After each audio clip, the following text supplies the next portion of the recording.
तुम्हारे पास कुछ क्राइटेरियाज होना चाहिए। अगर वो क्राइटेरियाज है तो तुम सिलेक्ट हो जाओ। जैसे पहला, रोज क्लास में आना। अगर तुम रोज क्लास में आ रहे हो तो समझ लो कि तुम आधी जंग तो जीत चुके हो। एक एग्जांपल ले लो, सर ने जिस दिन हार्मोन पढ़ाया तुम्हें मेंस्ट्रुअल साइकिल वाली जितने हार्मोन्स है सब पढ़ा दी, अगली बारी में मेंस्ट्रुअल साइकिल पढ़ाने की तो ये बात पक्की कुछ समझ में नहीं आएगा। अब वो समझ में नहीं आएगा तो उस चक्कर में 2-3 दिन और आगे बढ़ेगा। अब ये तो सिर्फ बायोलॉजी की बात कर रहा हूँ, फिजिक्स में क्या हाल होंगे, बाल खड़े हो जाएंगे, कुछ भी समझ में नहीं आएगा। तो बेटा इसलिए सबसे पहला क्राइटेरिया तुम्हारा रोज क्लास में आने का होना चाहिए। अगर तुम क्लास में रोज नहीं आ रहे हो मतलब महा बेवकूफी कर।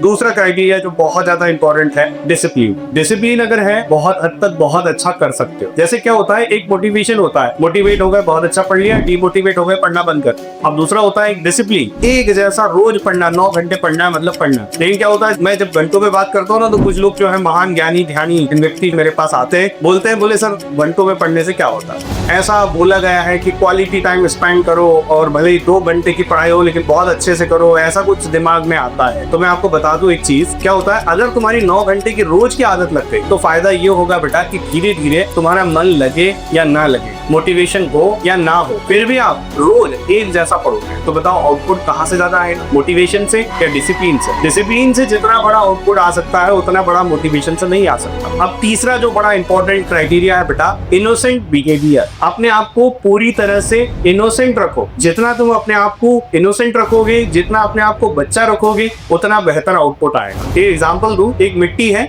और वो मिट्टी अगर कठोर है तो हम उससे घड़ा नहीं बना सकते। घड़ा अगर बनाना है तो कैसे बना पाएंगे, लचीली मिट्टी होना चाहिए। जितनी ज्यादा लचीली मिट्टी है उस हिसाब से हम लोग उसे जो है उस तरह से ढाल सकते हैं। तो ये बहुत जरूरी। यहाँ जो है ना बेटा, अगर तुम पढ़ने आए हो बिल्कुल तुम्हारे इसमें इतनी मासूमियत होना चाहिए, बस ठीक है सर ने बोला है, सारे टीचर्स ने बोला है, मुझे ऐसे ही करना है जैसा वो बोल रहे हैं। अगर तुमने ये रखा ना बेटा तो मैं बता रहा हूँ तुम्हें तुम्हारा सिलेक्शन होगा। तुम्हारे ही बीच में सीनियर्स लास्ट ईयर के थे जिन्होंने मेरी बात नहीं मानी, आज वो फिर से ड्रॉप लेके बैठे। और सिर्फ क्यों? क्योंकि शायद उन्होंने दिमाग ज्यादा लगाया, हमारी बात सुनी नहीं। लेकिन इसी बीच में एक और भी है, तुम्हारे बीच के सीनियर्स थे जिन्होंने मेरी बात बहुत अच्छे से मानी, आज वो सिलेक्ट हो गए। इसलिए बेटा क्या है, बिल्कुल ब्लाइंडली सर ने बोला है मतलब बोला है, करना है मतलब करना है, दैट्स इट। चौथा बेटा, कभी भी बेटा अपने 2 लोग जो तुम्हारा कभी गलत नहीं सोचेंगे, इसलिए उनके बारे में कभी गलत सोचना भी मत। एक तुम्हारे पेरेंट्स और दूसरे तुम्हारे टीचर्स। ये 2 लोग कभी भी तुम्हारे बारे में गलत सोच ही नहीं सकते। इसलिए अगर कभी भी वो तुम्हें कुछ बोले, चाहे वो पेरेंट्स बोले या चाहे कोई टीचर बोले, कभी भी उसको अदरवाइज मत लेना। तुम्हारी मेहनत मैटर करती है, लेकिन मेहनत के साथ जो है ना बेटा, दुआएं भी चाहिए जो तुम्हारे पेरेंट्स करते हैं। तुम्हारे